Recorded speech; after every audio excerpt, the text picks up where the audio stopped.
Hello दोस्तों, कैसे हैं आप लोग। मैं उम्मीद करता हूं कि दोस्तों आप लोग अच्छे होंगे और आपकी तैयारी भी अच्छी चल रही होगी। तो दोस्तों आज से हम लोग स्टार्ट करने जा रहे हैं प्लेटफॉर्म का एनटीपीसी सीबीटी 2 का रीजनिंग का सल्यूशन। तो चलिए दोस्तों, आज की इस वीडियो क्लास को हम लोग स्टार्ट करते हैं बिना कुछ देरी किए। तो आज का हमारा पहला प्रश्न है, निम्नलिखित जानकारी पर विचार करें और इस पर आधारित प्रश्नों के उत्तर दें। जिसमें कि दिया है 5 फल है, केला, आम, सेब, आलू बुखारा और नारंगी एक ट्रे में रखे हुए हैं। 5 बच्चे केट, मैली, कैथी, हैती और लीना एक एक फल बेहरतीब इस प्रकार उठाते हैं कि ए में मैली ना तो केला लेता है और ना ही नारंगी, बी में लीना को सेब पसंद है और वह उसे उठा लेता है। ठीक है। और आगे बोल रहा है कि कैथी ना तो आलू बुखारा लेता है और ना ही केला लेता है।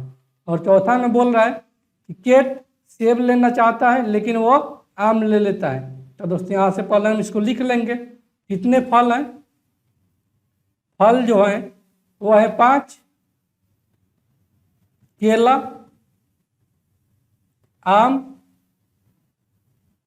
सेब,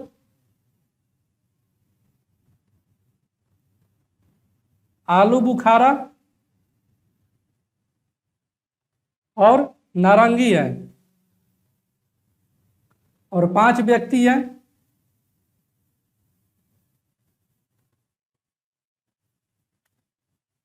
केट है, मैली है, कैथी है,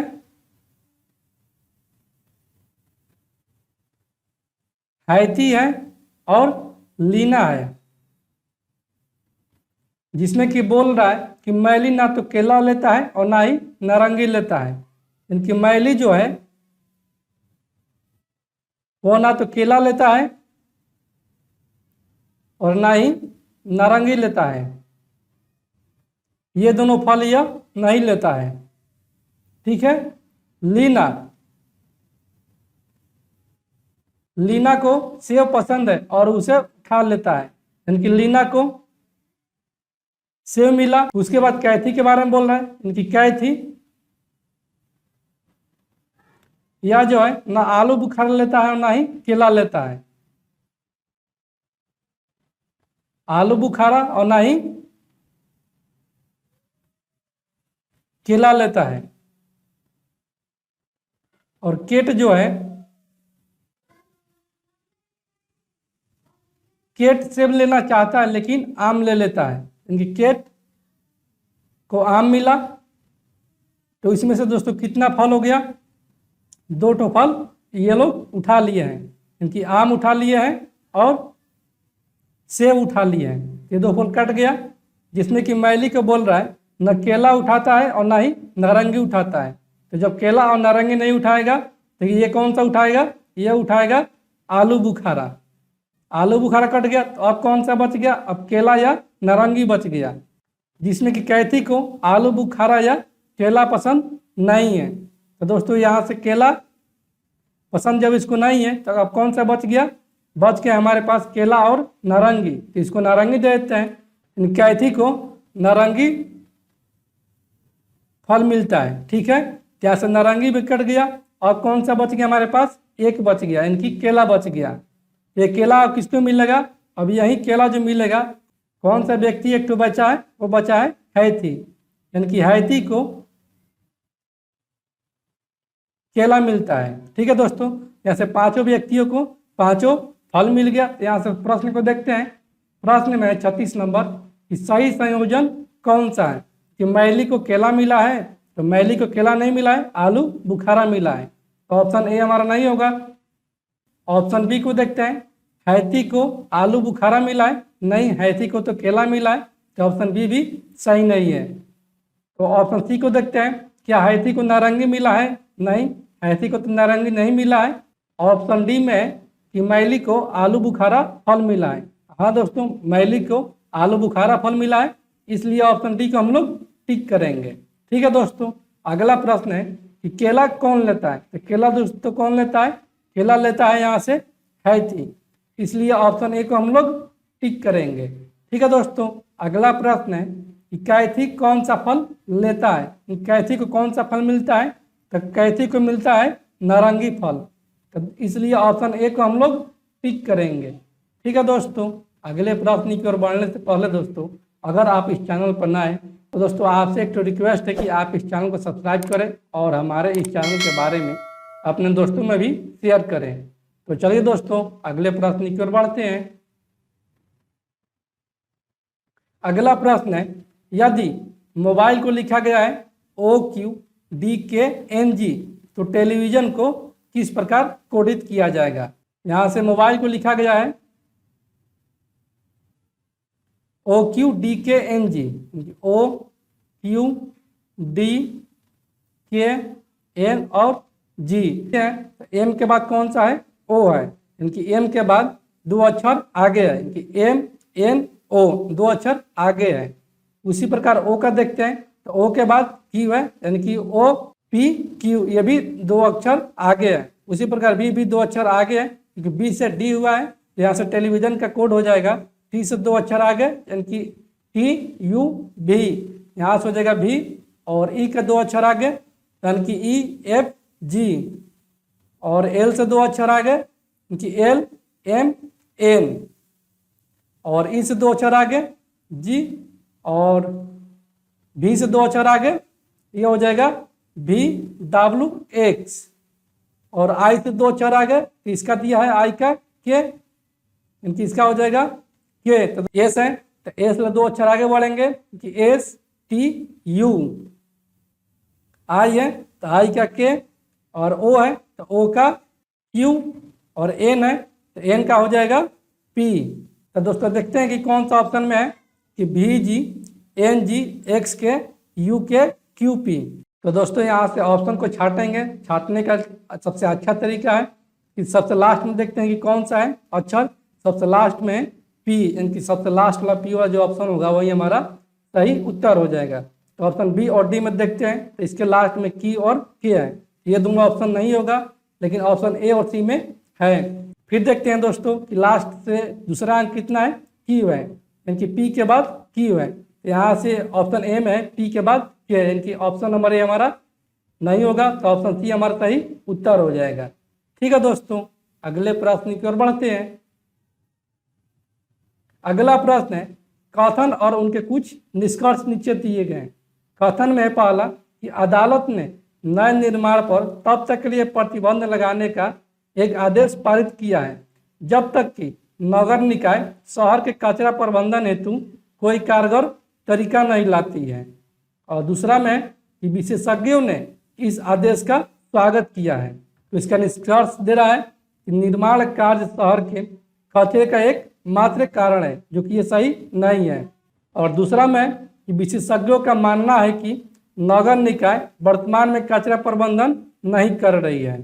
तो दोस्तों ये भी सही नहीं है। निष्कर्ष 2 में बोल रहा है कि विशेषज्ञों का मानना है कि नगर निकाय वर्तमान में कचरा प्रबंधन नहीं कर रही है। ये तो दोस्तों कर रही है कथन के अनुसार, इसलिए ऑप्शन हमारा डी हो जाएगा। ना तो एक सही है और ना ही दो सही है। ठीक है दोस्तों, अगले प्रश्न की ओर बढ़ते हैं। अगला प्रश्न है 12 स्टार 3 स्टार 2 स्टार 6 से संतुलित समीकरण प्राप्त करने हेतु विकल्पों में से सही विकल्प चुनिए। इनके ऑप्शन ए को अगर हम देखते हैं तो ये हो जाएगा 12, उसके बाद प्लस का 3, उसके बाद भागा का 2, यानी कि 1/2 बराबर में 6 आना चाहिए। यह नहीं आएगा क्योंकि ये 3/2 हो जा रहा है, तो ऑप्शन ए हमारा गलत उत्तर हो जाएगा। ऑप्शन बी का देखते हैं तो ऑप्शन बी में 12 फिर भागा करना है, यानी 1/3 और फिर प्लस करना है 2 और बराबर का करना है 6। तो ये करेगा 3 चौके 12, यानी कि यहाँ से आगे 4 + 2 बराबर में 6, यानी कि 6 बराबर में 6। तो ऑप्शन बी हमारा सही उत्तर हो जाएगा। ठीक है दोस्तों, अगले प्रश्न की ओर बढ़ते हैं। अगला प्रश्न है, एक औरत के चित्र की ओर इशारा करते हुए एक आदमी कहता है कि उसके भाई के पिता मेरे दादाजी के इकलौते बेटे हैं। तो चित्र में जो महिला है उसका आदमी से क्या रिश्ता है। दोस्तों एक तो आदमी है जो कि एक चित्र में औरत है और उस औरत के बारे में बोलता है। उस औरत के भाई के पिता यानी कि इसके भाई के पिता जो है वह मेरे दादाजी के इकलौते बेटे हैं, यानी कि इस आदमी के दादाजी के इकलौते बेटे हैं। यानी कि ये अपने पिताजी के बारे में बोल रहा है। तो बोल रहा है कि चित्र में जो महिला है, यानी कि ये जो महिला है उसका आदमी से क्या रिश्ता है, क्योंकि ये औरत जो है इस आदमी की क्या लगती है। इस आदमी की ये कौन से हो जाएगी, यह हो जाएगी बहन। इसलिए ऑप्शन डी को हम लोग टिक करेंगे। ठीक है दोस्तों, अगले प्रश्न की ओर बढ़ते हैं। अगला प्रश्न है लंबाई का मीटर के साथ जो संबंध है वही संबंध परिमाप का निम्न में से किसका साथ है। यानी कि लंबाई को मापते हैं हम लोग मीटर में, तो परिमाप को किस में मापेंगे, तो दोस्तों परिमाप को हम लोग मापेंगे लीटर में। केजी में नहीं माप सकते, वजन में भी नहीं माप सकते और मात्रा में भी नहीं माप सकते, इसलिए ऑप्शन बी हमारा सही उत्तर हो जाएगा। ठीक है दोस्तों, अगले प्रश्न की ओर बढ़ते हैं। अगला प्रश्न है सोमवार से शनिवार तक रोज ABCDE और F नामक 6 नाटकों का मंचन होता है। बी का मंचन ई के एक दिन बाद होता है और ए का मंचन अंतिम दिन नहीं होता है। डी का मंचन जो होता है वो गुरुवार को होता है और ई के एक दिन पहले नहीं किया जाता है। एफ का मंचन अंतिम दिन नहीं होता है और डी के तुरंत बाद भी नहीं होता है। तो शुक्रवार को किस नाटक का मंचन किया जाता है। इनके सोमवार से शनिवार तक है, यहाँ से लिख लेते हैं। सोमवार, मंगलवार, बुधवार, गुरुवार, शुक्रवार और ये हो गया शनिवार, जिसमें कि डी का मंचन गुरुवार को होता है। यानी कि यहाँ पर डी का मंचन होता है और यहाँ से दिया है कि डी का मंचन गुरुवार को होता है और ई के एक दिन पहले नहीं किया जाता है, यानी कि ई यहाँ पर नहीं होगा। और एफ का मंचन अंतिम दिन नहीं होता है और डी के तुरंत बाद भी नहीं होता है। एफ का मंचन जो होता है वो अंतिम दिन भी नहीं होता है और डी के तुरंत बाद भी नहीं होता है। तो दोस्तों ये डी के तुरंत पहले तो हो सकता है एफ का मंचन, तो हम मान लेते हैं कि एफ का मंचन बुधवार को होता है। ठीक है, और बी का मंचन जो है यहाँ पर वह ई के एक दिन बाद होता है। तो दोस्तों मान लेते हैं कि ई का मंचन सोमवार को होता है, तो बी का मंचन हो जाएगा मंगलवार को, क्योंकि बी का मंचन जो है वह ई के एक दिन बाद होता है और ए का मंचन अंतिम दिन नहीं होता है। तो दोस्तों ए का मंचन जब अंतिम दिन नहीं होगा तो एक दिन पहले तो हो सकता है अंतिम दिन से। तो मान लेते कि ए का मंचन हो रहा है शुक्रवार को। दोस्तों अब कौन सा बच गया है, अब बच गया है सी। तो यहाँ से सी को लास्ट में कर देते हैं, क्योंकि सी का मंचन जो हो रहा है वह शनिवार को हो रहा है। यहाँ से पूछा है कि शुक्रवार को किस नाटक का मंचन किया जाता है। तो शुक्रवार को जो नाटक का मंचन किया जा रहा है वह ए का मंचन किया जा रहा है, इसलिए ऑप्शन ए को हम लोग टिक करेंगे। ठीक है दोस्तों, अगले प्रश्न की ओर बढ़ते हैं। अगला प्रश्न है दिए गए कथन को ध्यानपूर्वक पढ़ें और प्रश्न के उत्तर दें।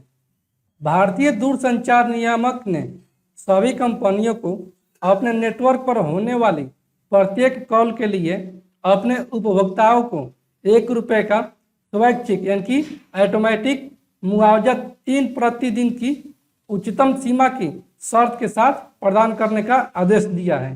तो निम्नलिखित में से कौन दिए गए कथन के अनुसार सत्य है कि मुआवजा स्वचालित रूप से नेटवर्क ऑपरेटर द्वारा दिया है। ये दोस्तों सही है, क्योंकि मुआवजा जो ऑटोमेटिक दिया जा रहा है। दूसरा देख लेते हैं, दूसरा जो है उपभोक्ताओं को सभी कॉल ड्रॉप के लिए ₹1 का मुआवजा मिलना चाहिए, ये तो नहीं दिया है इसमें कथन में। और सी में देखते हैं कि ग्राहक कॉल ड्रॉप मुआवजे का दावा नहीं कर सकते। दोस्तों ये कहाँ दिया है कि कर सकते हैं या नहीं कर सकते हैं। और ऑप्शन डी में है कि यह नियम नेटवर्क ऑपरेटरों पर बाध्यकारी नहीं है। यह जो नियम है वो नेटवर्क ऑपरेटरों पर ही बाध्यकारी है, इसलिए ऑप्शन ए हमारा सही उत्तर हो जाएगा। ठीक है दोस्तों, अगले प्रश्न की ओर बढ़ते हैं। अगला प्रश्न है कथन और उनके कुछ निष्कर्ष दिए जाते हैं। जिसमें कि पहला कथन है, एक अर्थशास्त्री ने अनिश्चितता के साथ कहा कि वह केंद्रीय बजट का स्वागत करता है। यानी कि वह अनिश्चितता मतलब सस्पेंस में कहता है कि केंद्रीय बजट का स्वागत करता है। और दूसरा में कि वह जानना चाहता था कि क्या अनुमान विश्वसनीय आंकड़ों पर आधारित है। तो निष्कर्ष में दे रहा है कि अपने विचार देते हुए अर्थशास्त्री ने अपनी 2 उंगलियों को क्रॉस किया हुआ है। तो दोस्तों ये तो साफा गलती हो गया, क्योंकि ये नहीं दिया है कि वो अपने उंगलियों को क्रॉस किया है कि हाथ की उंगलियों को क्रॉस किया है। ठीक है। और दूसरे में दिया है कि वह अनुमानों की सटीकता को लेकर आश्वस्त नहीं है। तो दोस्तों ये बिल्कुल सही है कि वो अनुमानों की सटीकता को लेकर आश्वस्त नहीं है, यानी कि वह पूरी तरह से कंफर्म नहीं है। इसलिए ऑप्शन बी हमारा सही उत्तर हो जाएगा, क्योंकि केवल निष्कर्ष 2 अनुसरण करता है। ठीक है दोस्तों, अगले प्रश्न की ओर बढ़ते हैं। अगला प्रश्न है, एक निश्चित कोड में 537 का अर्थ है गुड इंटेलिजेंट बॉय और 859 का अर्थ है ब्राइट यंग बॉय और 472 का अर्थ है इंटेलिजेंट ओल्ड स्टूडेंट। तो उस कोड में किस अंक का अर्थ होता है गुड। तो दोस्तों यहाँ से हम लोग छाटन विधि से बनाएंगे, क्योंकि यहाँ से 537 का अर्थ है गुड इंटेलिजेंट बॉय। तो दोस्तों यहाँ से देखते हैं इसके अर्थ में ये बॉय और इसमें बॉय दोनों कॉमन है। तो दोस्तों इसमें कौन सी संख्या कॉमन है वो देख लेते हैं। यानी कि इसमें कॉमन संख्या है 5 और 5 कॉमन है। फिर दोस्तों आगे देखते हैं, आगे है 472 का अर्थ है इंटेलिजेंट ओल्ड स्टूडेंट। यानी कि इसमें है इंटेलिजेंट कॉमन और पहले में है इंटेलिजेंट कॉमन। इंटेलिजेंट का देखते हैं कौन सा हो जाएगा कोड। इसमें है 537 और इसमें 472। दोस्तों 5 ताकि कट गया बॉय के लिए, क्योंकि बॉय का यहाँ से कोड आ गया है 5 और यहाँ से इंटेलिजेंट का कितना आ जाएगा, क्योंकि इसमें 472 है, क्योंकि इसमें 7 कॉमन है और इसमें भी 7 कॉमन है। यहाँ से इंटेलिजेंट का हो जाएगा 7।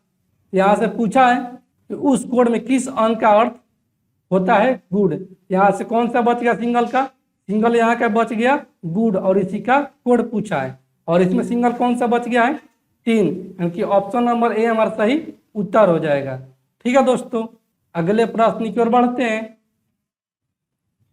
अगला प्रश्न है, निम्नलिखित श्रृंखला में एक पद गलत है, गलत की पहचान कीजिए। यानी कि यहाँ से दिया है 3, 5, 8, 13, 21, 35 और ये 55। तो दोस्तों यहाँ से हो जाएगा 3 से 5 और ये 5 से 8, क्योंकि ये 5 और 3 8 और ये हो जा रहा है 13, यानी कि 8 और 5 13 और ये हो जा रहा है 21, यानी कि 13 और 8 21।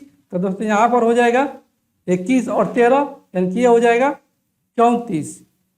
ठीक है, और यहाँ से अगर इसको देखते हैं तो ये हो जाएगा 34 और 21, यानी कि ये हो जाएगा 55। यानी कि अगर 35 के जगह पर अगर 34 रहता तो ये हमारा सही उत्तर हो जाता है। इसलिए हमारा जो सही उत्तर हो जाएगा वो हो जाएगा 35। इसलिए ऑप्शन डी को हम लोग टिक करेंगे। ठीक है दोस्तों, अगले प्रश्न की ओर बढ़ते हैं। अगला प्रश्न है, एक निश्चित भाषा में मास्टर को लिखा गया है MSERTA के रूप में कोड किया जाता है। तो उस भाषा में बैंकर को किस रूप में कोड किया जाता है। तो दोस्तों अगर हम यहाँ से देखते हैं कि मास्टर को MSERTA लिखता है, तो बैंकर का पूछा है। तो दोस्तों यहाँ से पहले हम लोग देख लेंगे कि कितना वर्ड है। तो 1 2 3 4 5 और 6 है। और इसमें देखते हैं कि इसमें 1 2 3 4 5 6, क्योंकि दोनों में जो कंडीशन होगा वो सेम होगा। यहाँ से एम को सीधा उतार दिया है, फिर उसके बाद तीसरे के स्थान पर जो है उसको दूसरे स्थान पर कर दिया है, और जो 5वें स्थान पर है उसको तीसरे स्थान पर उतार दिया है। तो दोस्तों हम लोग भी ऐसे ही करेंगे, क्योंकि पहले हम लोग उतार देंगे, फिर तीसरे को दूसरा स्थान पर, यानी कि एन को दूसरा स्थान पर हो जाएगा और फिर सेकेंड लास्ट को तीसरा स्थान पर यानी कि ई को तीसरा पर। उसके बाद आर को चौथे स्थान पर उतार दिया है तो आर को कि लास्ट को चौथे स्थान पर उतार दिया है। उसके बाद दोस्तों देखते हैं और दोस्तों यहाँ पर टी को देखते हैं। टी जो है वो तीसरे स्थान पर है, उसको कर दिया है पांचवें स्थान पर। यहाँ पर हम तीसरे के स्थान को कर देंगे पांचवें स्थान पर, के को कर देंगे पांचवें स्थान पर। और उसके बाद ए को देखते हैं तो ए को यानी कि सेकेंड को कर दिया है लास्ट में, यहाँ पर सेकेंड को कर देंगे हम लोग भी लास्ट में। यहाँ से हो जाएगा BNERKA, BNERKA, यानी कि ऑप्शन नंबर बी हमारा सही उत्तर हो जाएगा। ठीक है दोस्तों, अगले प्रश्न की ओर बढ़ते हैं। अगला प्रश्न है, एक व्यक्ति का मुंह उत्तर दिशा की ओर है, वह घड़ी की दिशा में 45 डिग्री घूमता है और फिर घड़ी की विपरीत दिशा में 180 डिग्री घूमता है। अंत में वह घड़ी की दिशा में 90 डिग्री घूमता है। अब उसका मुंह किस दिशा की ओर है? तो दोस्तों यहाँ से हम बनाएंगे कि जब घड़ी की दिशा में घूमेगा तो वह पॉजिटिव घूमेगा यानी कि प्लस में घूमेगा, और जो घड़ी के विपरीत दिशा में घूमेगा यानी कि वह माइनस में घूमेगा। यहाँ से दिया है तो वह घड़ी की दिशा में 45 डिग्री घूमता है यानी कि प्लस के 45 डिग्री घूमता है। फिर उसके बाद घड़ी के विपरीत दिशा में 180 डिग्री घूमता है यानी कि माइनस का 180 डिग्री घूमता है। और अंत में वह घड़ी की दिशा में 90 डिग्री घूमता है यानी कि प्लस में वह 90 डिग्री घूमता है। तो दोस्तों प्लस में कितना घूम रहा है? प्लस में घूम रहा है 90 45 यानी कि 5 और 9 4 13 यानी कि 135 डिग्री जो घूम रहा है वह घड़ी की दिशा में, और 180 डिग्री घूम रहा है घड़ी के विपरीत दिशा में। यानी कि ये कितना घूम रहा है घड़ी के विपरीत दिशा में? यह घूम रहा है 10 में से 5 जाएगा 5, और ये 7 में से 3 जाएगा 4, क्योंकि घड़ी की विपरीत दिशा में वो फाइनली घूम रहा है 45 डिग्री। तो दोस्तों इसका मुंह किसकी ओर है? इसका मुंह है उत्तर दिशा की ओर, यानी कि यहाँ पर कोई व्यक्ति है और इसका मुंह है उत्तर दिशा की ओर। इसको 45 डिग्री घुमाएंगे घड़ी के विपरीत दिशा में, ये हो जाएगा इसका ये 45 डिग्री। यानी उसका मुंह जो हो जाएगा वो हो जाएगा ये पूरब पश्चिम उत्तर और ये दक्षिण। उसका जो मुंह हो जाएगा वो हो जाएगा उत्तर पश्चिम की ओर, इसलिए ऑप्शन डी को हम लोग टिक करेंगे। ठीक है दोस्तों, अगले प्रश्न की ओर बढ़ते हैं। अगला प्रश्न है, निम्नलिखित आकृति में संख्याएं एक प्रवृत्ति का पालन करती है, तो प्रश्न चिन्ह की जगह पर कौन सी संख्या लेगी? तो दोस्तों अगर हम इसको देखते हैं, इसको अगर करते हैं हम दोस्तों 6 गुने में 3 और प्लस का 4 गुने में 2, तो ये हो जाएगा 36 18, और ये 4 दूनी 8, यानी कि इसका जो आ जा रहा है 26। और इसका देखते हैं दोस्तों, इसका 5 गुने में 6 और प्लस का अगर करते हैं 4 गुने में 3, तो ये हो जाए 5 6 के 30, और ये 4 3 12, इसका जो आ जा रहा है 42। तो दोस्तों इसको भी ऐसे ही कर देंगे, जब दो हमारा मैच कर गया एक ही मेथड, इसको भी वैसे ही बना देंगे। यहाँ से हम कर सकते हैं 4 गुने में 5 और प्लस का 6 गुने में 2, तो ये हो जाएगा 4 5 20 और प्लस का 6 दूनी 12, यानी इसका जो आ जाएगा 32। इसलिए ऑप्शन सी को हम लोग टिक करेंगे। ठीक है दोस्तों, अगले प्रश्न की ओर बढ़ते हैं। अगला प्रश्न है, दिए गए कथनों को ध्यानपूर्वक पढ़ें और प्रश्न को उत्तर दें। खतरे का डर खुद खतरे से ज़्यादा खतरनाक होता है। दूसरा है, जोखिम जो है वो खतरे का सीधा अनुपातिक होता है। तो निम्नलिखित में से कौन दिए गए कथनों के अनुसार सत्य है? तो पहला है, भय किसी भी भयकारी खतरे से भी ज़्यादा खराब होता है। तो दोस्तों ये जो कथन दिया है इसका एक तो ये सही रूप लग रहा है। दूसरे का देख लेते हैं, तो दूसरा का ऑप्शन में जोखिम और खतरे के बीच ट्रैक ऑफ है, ये गलत है। और तीसरे में खतरे का डर होना चाहिए, जो कि ये कथन में नहीं दिया है, तो इसकी ये भी गलती हो जाएगा। और चौथा है कि किसी खतरे से उबरने के लिए जोखिम लेने की कोई आवश्यकता नहीं है। ये दोस्तों साफा कथन से मैच नहीं कर रहा है, इसलिए ऑप्शन ए हमारा सही उत्तर हो जाएगा। ठीक है दोस्तों, अगले प्रश्न की ओर बढ़ते हैं। अगला प्रश्न है, निम्नलिखित में से कौन सा समूह के अन्य विकल्पों से संगत नहीं है? क्योंकि यहाँ से है twitter.com, बी में है facebook.com और सी में है व्हाट्सएप और डी में है youtube.com। यहाँ से दिया ऑप्शन ए बी डी में। ये दोस्तों ये साइट का URL है, यानी कि यह एक तो साइट है। और ऑप्शन सी में जो दिया है व्हाट्सएप, तो दोस्तों ये जो है यह एक एप्लीकेशन है, इसलिए ऑप्शन सी हमारा भिन्न हो जाएगा। ठीक है दोस्तों, अगले प्रश्न की ओर बढ़ते हैं। अगला प्रश्न है, निर्देश 54 से 55 यानी कि निम्नलिखित प्रश्नों में एक अनुक्रम दिया गया है जिसमें एक पद लुप्त है। दिए गए विकल्पों में से वह सही विकल्प चुनिए जो अनुक्रम को पूरा करेगा। इनके दोस्तों इसमें देखते हैं 54 नंबर प्रश्न में, यहाँ जी के बाद के फिर ओ, इनकी जी कितने पाता है? 7 पर आता है और के 11 पर और ओ 15 पर। फिर देखते हैं कि यहाँ पर है आर बी जेड, कि आर आता है 18 पर और बी आता है 22 पर और जेड आता है 26 पर। और टी का देखते हैं, तो टी का है 20, उसके बाद एक्स का 24 और उसके बाद बी का आता है 2, यानी कि इन दोनों में से कितना का जा रहा है? 4 का, इसका 4 का और इसका भी 4 का और इसका भी 4 का और इसका भी 4 का और इसका भी 4 का, यानी कि जो ऑप्शन होगा वो 4 के अंतर का ऑप्शन होगा। तो ऑप्शन ए में देखते हैं, तो ऑप्शन ए में एम और वाई, एम का होता है 13 और वाई का होता है 25, तो इसमें अंतर आ जा रहा है 12 का। ये दोस्तों ऑप्शन नंबर ए हमारा गलत हो गया। ऑप्शन बी में देखते हैं, तो ऑप्शन बी में एम और यू, यानी कि एम का होता है 13 और यू का होता है 21, इसमें अंतर आ जा रहा है 8 का। ये भी हमारा ऑप्शन गलत हो गया। और ऑप्शन सी का देखते हैं, तो ऑप्शन सी में है यू और जेड, यानी कि यू का होता है 21 और जेड का होता है 26, तो इसमें हो जा रहा है 5 का अंतर। यह भी हमारा गलत उत्तर हो जाएगा। तो दोस्तों अब लास्ट ऑप्शन बच गया, तो यही हमारा सही उत्तर हो जाएगा। इसको भी दोस्तों हम लोग देख लेते हैं कि यह सही है या गलत है। यानी कि ये ई और इसके बाद है आई, तो ई का होता है स्थान 5 और आई का होता है 9, इनकी 5 और 9 का अंतर 4, इसलिए ऑप्शन डी हमारा सही उत्तर हो जाएगा। अब अगला प्रश्न देखते हैं 55 को। तो 55 में एक्स डी ए, यानी एक्स के बाद यहाँ से देखते हैं, तो यहाँ पर है डब्लू, उसके बाद है भी, उसके बाद है यू, उसके बाद है टी, यानी कि ये एक एक अंक घटते जा रहा है। तो यहाँ पर हो जाएगा टी से एक अंक घटेगा, तो ये हो जाएगा यहाँ पर एस, क्योंकि टी के एक अंक घटेंगे तो होता है एस।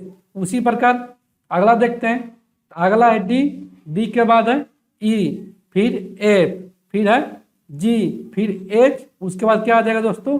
उसके बाद आ जाएगा आई, एस के बाद हो जाएगा आई। तो दोस्तों ऑप्शन नंबर है हमारा बी मैच कर रहा है कि एस के बाद हो जा रहा है आई, इसलिए ऑप्शन बी को हम लोग टिक करेंगे। ठीक है दोस्तों, अगले प्रश्न की ओर बढ़ते हैं। अगला प्रश्न है, एक शब्द बड़े अक्षरों में लिखा गया है, इसके बाद 4 शब्द लिखे गए हैं, इनमें से 3 बड़े अक्षरों वाले शब्द के अक्षरों द्वारा नहीं बनाए जा सकते। उस शब्द को पहचाने जो बड़े अक्षरों में लिखे शब्द के अक्षरों द्वारा लिखा जा सकता है। तो दोस्तों अगर हम यहाँ से देखते हैं पहला ऑप्शन को, तो पहला ऑप्शन है मीडिएट, यानी कि MEDIAT, ई की जरूरत पड़ेगी। इसमें देखते हैं रिकमेंडेशन में एम है, फिर ई है, डी भी है और आई है, उसके बाद ए है, फिर टी भी है और एक तो ई भी है। तो ये दोस्तों बनाया जा सकता है। और ऑप्शन सी को देखते हैं, तो ऑप्शन सी में कम्युनिकेट, यानी कि COMM, तो COMM यू है, तो यू दोस्तों इसमें नहीं है, रिकमेंडेशन में ये नहीं बनाया जा सकता है। और ऑप्शन बी में देखते हैं, तो ऑप्शन बी में मेडिसिन, क्योंकि MEDICI, यानी कि इसमें जो आई का प्रयोग हो रहा है, इसमें आई का प्रयोग हो रहा है 2 बार, लेकिन रिकमेंडेशन में आई कितना है? तो 1 बार है। यहाँ से एक तो एक्स्ट्रा हो जा रहा है बी में, तो यह भी नहीं बन पाएगा।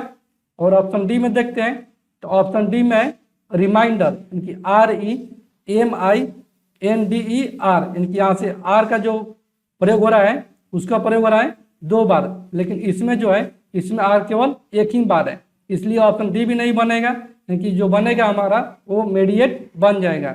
इसलिए ऑप्शन ए को हम लोग टिक करेंगे। ठीक है दोस्तों, अगले प्रश्न की ओर बढ़ते हैं।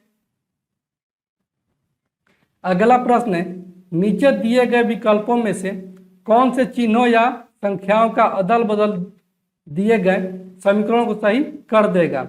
दोस्तों अगर हम ऑप्शन ए को देखते हैं तो ऑप्शन ए में दिया है प्लस और गुना को अदला बदली करने के लिए बोल रहा है, क्योंकि 5 और प्लस को कर देते हैं गुना और गुना को कर देते हैं +2 और -10 बराबर में 16। ये दोस्तों हो जाएगा 5 दूनी 10 और ये हो जाएगा ये प्लस का 2 और ये माइनस का 10, इनके प्लस का 10 माइनस का 10 कैंसिल आउट, ये हो जाएगा 2 बराबर में 16। तो ऑप्शन ए हमारा सही उत्तर नहीं होगा।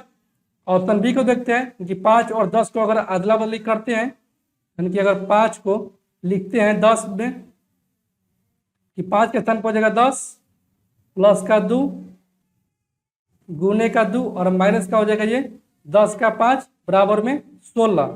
ये हो जाएगा 10 और 2 12 दूनी 24 माइनस 5 बराबर में 16, इनकी ये हो जाएगा 19 बराबर में 16। तो ऑप्शन बी हमारा गलत हो गया। और ऑप्शन सी का देखते हैं। ऑप्शन सी में है प्लस और माइनस, यानी कि प्लस को माइनस करते हैं और माइनस को प्लस करते हैं, तो इसमें हमारा उत्तर आता है कि नहीं, ये देखते हैं कि 5 प्लस का हो जाएगा माइनस कि माइनस का 2 और ये गुने का 2 और ये हो जाएगा माइनस का +10 बराबर में 16। ये हो जाएगा 5 में से 2 हो जाएगा 3 कि 3 दूनी 6 प्लस का 10 बराबर में 16, ये आ गया हमारा 16 बराबर में 16, क्योंकि ऑप्शन सी हमारा सही उत्तर हो जाएगा। ठीक है दोस्तों, अगले प्रश्न की ओर बढ़ते हैं। अगला प्रश्न है, नीचे दिए गए रेखा चित्रों में से कौन सा रेखा चित्र पति पत्नी और परिवार के पारस्परिक संबंध को सही प्रदर्शित करता है। क्योंकि दोस्तों परिवार में आ जाता है, ये हो गया परिवार, और परिवार में हो जाता है पत्नी भी होती है और पति भी होता है और बाल बच्चे भी होते हैं, यानी कि पत्नी अलग हो गई और पति अलग हो गया, क्योंकि पत्नी फीमेल हो गई और पति मेल हो गया, इसलिए ऑप्शन डी हमारा सही उत्तर हो जाएगा। ठीक है दोस्तों, अगले प्रश्न की ओर बढ़ते हैं। अगला प्रश्न है, निम्नलिखित आकृति में बलिष्ठ व अनुशासित लड़कों को कौन से अंक प्रदर्शित करते हैं।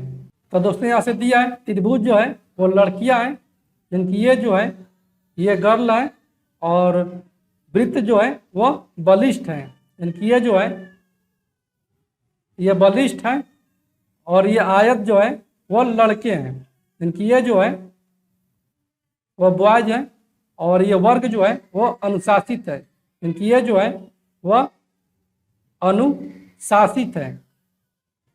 यहाँ से पूछा है कि बलिष्ठ व अनुशासित लड़कों को कौन से अंक प्रदर्शित करता है, यानी कि बलिष्ठ इनकी वृत्त और वर्ग और आयत को कौन से जो अंक है वो प्रदर्शित करता है। तो दोस्तों ये जो दो है वह बलिष्ठ अनुशासित और लड़के को प्रदर्शित करता है, क्योंकि ये हमको त्रिभुज नहीं लेना है, इसलिए ऑप्शन नंबर बी हमारा सही उत्तर हो जाएगा। ठीक है दोस्तों, अगले प्रश्न की ओर बढ़ते हैं। अगला प्रश्न है, 4 लड़कियां तथा 4 लड़के एक वर्ग में केंद्र की ओर मुख करके बैठे हुए हैं। प्रत्येक वर्ग के कोनों पर तथा उसकी भुजाओं के मध्य बिंदु पर बैठा है। मधु की स्थिति उषा के ठीक सामने विकर्ण रूप में है, जो गीता के दाहिनी ओर बैठी है। गीता से अगला राय गोपी के सामने है, जो बोस के बाईं ओर बैठा है। सुमा की स्थिति मधु के दाहिने न होकर प्रेमा के सामने है, तो बोस के सामने कौन बैठा है। तो दोस्तों ये बैठे हैं वर्ग के चारों कोनों और चारों मध्य बिंदु पर। ये हो गया इसका कोना और ये हो गया इसका मध्य बिंदु। ठीक है, जिसमें कि बोला है कि मधु की स्थिति उषा के ठीक सामने है। तो दोस्तों मान लेते हैं कि मधु जो है वह यहाँ पर बैठ रही है, तो उषा कहाँ बैठेगी, उषा बैठेगी इसके सामने ठीक विकर्ण रूप में, यानी कि उषा बैठ जाएगी यहाँ पर। और यही बोल रहा है कि उषा जो है वो गीता के ठीक दाहिने ओर बैठी है, यानी कि गीता कहाँ बैठी है, गीता बैठी है यहाँ पर, तो गीता का राइट ये हो जाएगा और ये लेफ्ट हो जाएगा, और मधु का राइट ये हो जाएगा और ये लेफ्ट हो जाएगा। ठीक है, फिर बोल रहा है गीता से अगला राय जो है वो गोपी के सामने बैठा है, इनकी राय जो है वह यहाँ पर बैठा है और इसके सामने बैठा है गोपी, यानी कि ये विक्रमता बैठा है गोपी, जो बोस के बाईं ओर बैठा है, यानी कि गोपी जो है वह बोस के बाईं ओर बैठा है। तो बोस कहाँ बढ़ जाएगा, बोस बढ़ जाएगा यहाँ, क्योंकि बोस का ये राइट हो जाएगा और ये लेफ्ट हो जाएगा। सुमा की स्थिति मधु के दाहिने न होकर प्रेमा के सामने है, क्योंकि सुमा की जो स्थिति है वो मधु के दाहिने नहीं है, कि मधु के दाहिने यहाँ पर नहीं है बल्कि वो प्रेमा के सामने है, तो यहाँ पर बढ़ जाएगी प्रेमा और ठीक इसके सामने बढ़ जाएगी सुमा। तो दोस्तों सभी सदस्य बैठ गए हैं, तो देखते हैं कि बोस के सामने कौन बैठा है। तो बोस के सामने जो बैठा है वो बैठा है गीता, इसलिए ऑप्शन ए को हम लोग टिक करेंगे। ठीक है दोस्तों, अगले प्रश्न की ओर बढ़ते हैं। अगला प्रश्न है, यदि एच के यू जे का अर्थ है फिश, तो यू भी सी डी का अर्थ क्या होगा। यानी कि यहाँ से दिया है एच के यू जे, इसका दिया है एफ आई एस एच, यानी कि एच का होता है 8 और एफ का होता है 6, के का 11 और आई का 9, यू का 21 और एस का 19 और यहीं जे का 10 और एच का 8। यानी कि ये जो शब्द लिखा गया है एच के यू जी का अर्थ फिश लिखा गया है, ये लिखा गया है दो शब्द घट कर, तो यू बी सी डी का अर्थ हो जाएगा ये भी दो शब्द घट कर। तो यू का होता है यानी कि यू बी सी डी, तो यू का होता है 21, बी का 22, सी का 3 और डी का 4। तो यू से 2 घटेंगे यानी कि ये हो जाएगा 19, तो 19 का क्या होता है एस होता है, और ये 22 है तो 22 ले 2 घटेंगे तो ये हो जाएगा 20, तो 20 पर आता है टी, और ये सी है तो सी यानी कि 3, तो 3 से 2 घटेंगे तो ये हो जाएगा 1, 1 का मतलब ए, और ये 4 है तो 4 से 2 घटेंगे तो ये हो जाएगा 2, 2 का मतलब बी, यानी कि ये हो जाएगा स्टैब, इसलिए ऑप्शन बी को हम लोग टिक करेंगे। ठीक है दोस्तों, अगले प्रश्न की ओर बढ़ते हैं। अगला प्रश्न है, यदि गार्डन को कूट अंकों में 32, 57, 64 और वाटर को 92, 16, 5 लिखा जाए तो वार्डन शब्द को उन्हीं कूट अंकों में कैसे लिखा जाएगा। इनके यहाँ से लिखा गया है गार्डन, गार्डन का लिखा गया है कूट अंकों में 3, 2, 5, 7, 6, 4 और वाटर को लिखा गया है, इनकी वाटर को लिखा गया है 9, 2, 1, 6, 5 को। यहाँ से वार्डन को पूछा है कि WARDEN का पूछा है, तो वार्डन का हो जाएगा क्योंकि जी का लिखा है 3 और ए का लिखा है 2 और ये W का लिखा है 9। यहाँ से हो जाएगा W का यानी कि 9, फिर ए का कितना है कोट 2 है, फिर उसके बाद आर का, तो आर का यहाँ पर है लास्ट में, तो आर के यहाँ पर है 5, क्योंकि यहाँ से हो जाएगा आर का 5 और उसके बाद है डी, तो डी का कितना है, डी का है 4 अंक के बाद यानी कि 7, यहाँ से हो जाएगा 7, फिर ई का, तो ई का हो जाएगा 6 और एन का हो जाएगा 4, क्योंकि वार्डन का कूट भाषा जो आ गया वो आ गया 92, 57, 64, इसलिए ऑप्शन ए को हम लोग टिक करेंगे। ठीक है दोस्तों, अगले प्रश्न की ओर बढ़ते हैं।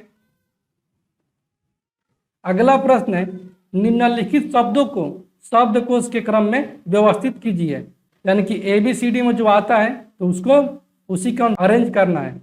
यहाँ से ए में देखते हैं, तो यहाँ से एक में देखते हैं, तो यहाँ से लिखा है कॉलेक्ट, दूसरा में कॉलिनियर, तीसरा में कलेक्शन, चौथा में कॉलम और पांचवा में कोलैप्स है। यहाँ से पहले देख लेते हैं कि कौन सा कॉमन आ रहा है, तो कॉमन जो आ रहा है वो 3 स्थान तक, क्योंकि COL, COL, COL और COL ये सभी में है। उसके बाद देखते हैं, उसके बाद है L, L, L यानी कि डबल L है, इसमें भी डबल L है। इसके बाद है U, इनकी यू जो आता है वो एल के बाद आता है। ये ऑप्शन 4 हमारा तो लास्ट में चला जाएगा, ठीक है। तो फिर उसके बाद है ई, इनकी डबल एल के बाद है ई, इसमें भी है ई, लेकिन इसमें है ए, तो ए पहले आता है, तो पहले हमारा आ जाएगा 5, ठीक है। उसके बाद दूसरे स्थान पर देखते हैं, तो दूसरे स्थान पर आ जाएगा हमारा ये ई के बाद सी है, क्योंकि इस यहाँ पर एल डबल एल के बाद आई है, यानी कि यह ए के बाद हो जा रहा है, तो ये तो हमारा चला जाएगा बाद में। इनकी इसको अभी छोड़ते हैं, इसमें देखते हैं कि कौन आता है दूसरे स्थान पर। इनकी इसमें है ई के बाद सी, इसमें भी है सी, इसमें है टी, इसमें भी है टी, उसके बाद ये इंड हो जा रहा है और ये आगे है आई। दूसरे नंबर पर आ जाएगा हमारा 1 और तीसरे नंबर पर आ जाएगा 3 और चौथे नंबर पर कौन सा हो जाएगा, चौथे नंबर पर हो जाएगा 2 और सबसे लास्ट में हो जाएगा 4। इनकी 5 1 3 2 4 जो हो जाएगा वो हमारा शब्दकोश के क्रम में व्यवस्थित हो जाएगा, इसलिए ऑप्शन हम ए को टिक करेंगे। ठीक है दोस्तों, अगले प्रश्न की ओर बढ़ते हैं। अगला प्रश्न है 8:50 बजे से 20 मिनट पहले बैठक स्थल पर पहुंचते हुए प्रकाश को यह मालूम हुआ है कि वह 40 मिनट देर से आने वाले व्यक्ति से 30 मिनट पहले आ गया है। यह बताइए कि बैठक का निर्धारित समय क्या था। क्योंकि 8:50 बजे से 20 मिनट पहले बैठक स्थल पर, यानी कि 20 मिनट पहले पहुंच गया है बैठक स्थल पर, तो 8:50 में अगर 20 मिनट पहले देखते हैं तो यह पहुंच गया है 8:30 में। और स्थल पर पहुंचते हुए प्रकाश को यह मालूम होता है, क्योंकि प्रकाश को मालूम होता है कि वह 40 मिनट देर से आने वाले व्यक्ति से 30 मिनट पहले आ गया है, क्योंकि जो व्यक्ति 40 मिनट देर से आता है उससे 30 मिनट पहले आ चुका है। यानी कि यह कितना देरी से आया है, यह आया है 40 - 30 यानी कि 10 मिनट देरी से आता है। यहाँ से निकाल लेंगे बैठक का निर्धारित समय, कि बैठक का निर्धारित समय हो जाएगा 8:30 में से अगर हम 10 मिनट घटा देंगे कि 10 मिनट से जो देरी से आया है यहाँ से हो जाएगा 8:20, क्योंकि बैठक का सही समय जो है वो 8:20 है, इसलिए ऑप्शन ए को हम लोग टिक करेंगे। ठीक है दोस्तों, अगले प्रश्न की ओर बढ़ते हैं। अगला प्रश्न है निम्नांकित आकृति में कितने त्रिभुज हैं। तो दोस्तों यहाँ से हम लोग जानते हैं कि ऐसा जब भी त्रिभुज दिया रहेगा और इसमें से एक तो लंब खींचा रहेगा, तो इसकी संख्या जो होता है यह होता है 1 और 2, यानी कि यह होता है 3 गो। वो दोस्तों कैसे, एक तो ये त्रिभुज हो गया 1, फिर एक तो ये त्रिभुज 2 और एक तो ये पूरा बड़ा वाला, यानी कि ये हो गया 3। तो दोस्तों यहाँ से देखते हैं तो इसमें जो है दोस्तों, अगर हम इसमें चलते हैं ये वाले त्रिभुज में, तो इसमें हो जाएगा 3 ठो। फिर दोस्तों अगर इसमें चलते हैं ये हो जाएगा 3 ठो, इसमें भी त्रिभुज, तो 3 और 3 6 ठो हो गया। और इसमें चलते हैं तो इसमें भी हो जाएगा 3 ठो, यानी कि ये हो गया 9 ठो त्रिभुज अभी तक। और दोस्तों अगर इसमें चलते हैं ये बड़े वाला में, ये बड़े वाला में भी हो जाएगा 3 ठो, यानी कि ये हो गया 12 ठो। ठीक है, फिर दोस्तों अगर हम इसमें चलते हैं इस वाले त्रिभुज में, ये हो जाएगा 2 ठो त्रिभुज, एक ठो ये और एक ठो ये, इनकी हो गया प्लस का 2, इनकी हो गया 14 ठो। और दोस्तों चलते हैं इसमें चलते हैं तो इसमें भी हो जाएगा 2 ठो, यानी कि टोटल त्रिभुजों की संख्या यहाँ से हमारा गया 16, इसलिए ऑप्शन ए को हम लोग टिक करेंगे। ठीक है दोस्तों, अगले प्रश्न की ओर बढ़ते हैं। अगला प्रश्न है यदि P स्टार Q का अर्थ है, Q जो है वो P की पुत्री है, और P गुण Q का अर्थ है P Q का पुत्र है, और P प्लस Q का अर्थ है Q P का छोटा भाई है, तथा P माइनस Q का अर्थ है Q जो है वो P की माता है। तो G star T minus R plus V में G का V से क्या संबंध है। तो दोस्तों यहाँ से हम निकाल लेंगे संबंध कि G स्टार T का अर्थ है कि Q जो है वो P की पुत्री है, यानी कि टी जो है वो जी की पुत्री है, कि टी जो है वो जी की पुत्री है। और टी माइनस आर का है कि क्यू जो है वो पी का पिता है, क्योंकि आर जो है वो टी का पिता है। ये दोस्तों प्लस का हो जाएगा, क्योंकि ये पिता हो गया, तो ये दोस्तों हो जाएगी माता। और आर प्लस भी का अर्थ है, क्योंकि पी प्लस क्यू का अर्थ है क्यू पी का छोटा भाई है, क्योंकि भी जो है वो आर का छोटा भाई है। ये हो जाएगा भी, ये भाई हो जाएगा। तो दोस्तों पूछा है कि जी का भी से क्या संबंध है, कि जी जो है वो भी की क्या है। ये दोस्तों भाई हो गया, ये कौन हो गई, ये हो गई जी इस भी की भाभी हो गई, इसलिए ऑप्शन डी को हम लोग टिक करेंगे। ठीक है दोस्तों, अगले प्रश्न की ओर बढ़ते हैं। अगला प्रश्न है A B C D E 5 लड़के एक पार्क में एक वृत्त में बैठे हैं। ए का मुंह दक्षिण पश्चिम दिशा की ओर है और डी का मुंह दक्षिण पूर्व दिशा की ओर है। बी और ई क्रमशः ए और डी के सामने है तथा सी जो है वो डी और बी के बीच समान दूरी पर है। तो सी का मुंह किस दिशा की ओर है। तो दोस्तों पहले हम इसका डायरेक्शन खींच लेंगे, यानी कि ये हो गया हमारा डायरेक्शन, ये ईस्ट, ये वेस्ट, ये नॉर्थ और ये साउथ है। और ये कोई वृत्ताकार पार्क यहाँ से बना लेते हैं, ठीक है, जिसमें कि बोल रहा है कि डी का मुंह दक्षिण पूर्व दिशा में है। कि डी का मुंह जो है वह दक्षिण पूर्व दिशा में है, यानी इस दिशा में है। तो इस दिशा में मुंह कब होगा, जब वो डी बैठेगा यहाँ पर, तब उसका मुंह दक्षिण पूर्व दिशा में हो जाएगा। और ए का मुंह जो है वो दक्षिण पश्चिम दिशा में है, यानी कि ए का जो मुंह है वह दक्षिण पश्चिम दिशा में है, यानी कि इस ओर है। तो इस ओर मुंह कब होगा, जब वो बैठेगा उत्तर पूर्व दिशा की ओर, ठीक है, क्योंकि ए यहाँ पर जब बैठेगा तो इसका मुंह हो जाएगा दक्षिण पश्चिम की ओर, ठीक है। और आगे बोल रहा है कि बी और ई ए और डी के सामने है, यानी कि बी और ई जो है वो ए और डी के सामने है, क्योंकि बी जो है वो ए के सामने है, यानी कि यहाँ पर है, और ई जो है वो डी के सामने है, यानी कि यहाँ पर जो है वो है ई। तो अब दोस्तों कौन सा बच गया, अब बच गया है सी, तथा सी जो है डी और बी के बीच समान दूरी पर है, क्योंकि सी जो है वो डी और बी के बीच समान दूरी पर है, यानी कि सी जो है वो यहाँ पर है। ये सी यहाँ पर हो गया, तो यही बोल रहा है कि सी का मुंह किस दिशा की ओर है। कि सी का जो मुंह है वो किस दिशा की ओर है, वो है पूर्व दिशा की ओर, इसलिए ऑप्शन डी को हम लोग टिक करेंगे। ठीक है दोस्तों, अगले प्रश्न की ओर बढ़ते हैं। अगला प्रश्न है समूह एक स्थान ए से सीधा बी तक 12 किलोमीटर गया, वह दाएं मुंह घुमा और 8 किलोमीटर चलकर सी स्थान पर पहुंच गया। उस स्थान से वह दाएं घुमा और 6 किलोमीटर चलकर डी स्थान पर पहुंच गया। वह आरंभिक स्थान से कितनी दूर है, यानी कि समूह जो चल रहा है वो ए स्थान से चल रहा है सीधा और बी तक 12 किलोमीटर जाता है, यानी कि यहाँ पर ये बी तक पहुँच गया और यहाँ से यहाँ तक की दूरी तय किया है 12 किलोमीटर। फिर वह दाएं घूमता है और 8 किलोमीटर चलकर सी पर पहुँच जाता है, यानी कि बी का मुंह इधर है, इसका दाएं किधर हो जाएगा, इसका दाएं हो जाएगा इधर, यह चला जाएगा इधर, और यहाँ चल रहा है 8 किलोमीटर और 8 किलोमीटर चलकर सी तक पहुँच जाता है।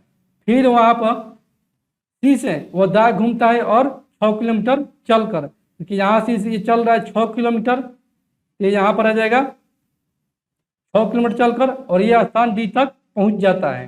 तो बोल रहा है कि वह आरंभिक स्थान से कितना दूर है, यानी कि यहाँ से यह कितना यह दूर है। इसको अगर हम मिलाएंगे तो ये हो जाएगा ये 8 किलोमीटर, और ये दोस्तों जब 6 किलोमीटर चल गया, यहाँ से कितना बच गया, यहाँ से बचा 6 किलोमीटर। यहाँ से ए और डी के बीच की दूरी पूछा है, यहाँ से ए और डी के बीच की दूरी हो जाएगा ये दोस्तों एक तो समकोण त्रिभुज का निर्माण कर देगा, इनकी यहाँ से हो जाएगा अंडर रूट का 8 का स्क्वायर प्लस का 6 का स्क्वायर, यहाँ से होगा 8 का स्क्वायर 64 और 6 का स्क्वायर 36, इनकी ये हो जाएगा अंडर रूट का 100 का मान दोस्तों 10, इसलिए ऑप्शन ए को हम लोग टिक करेंगे।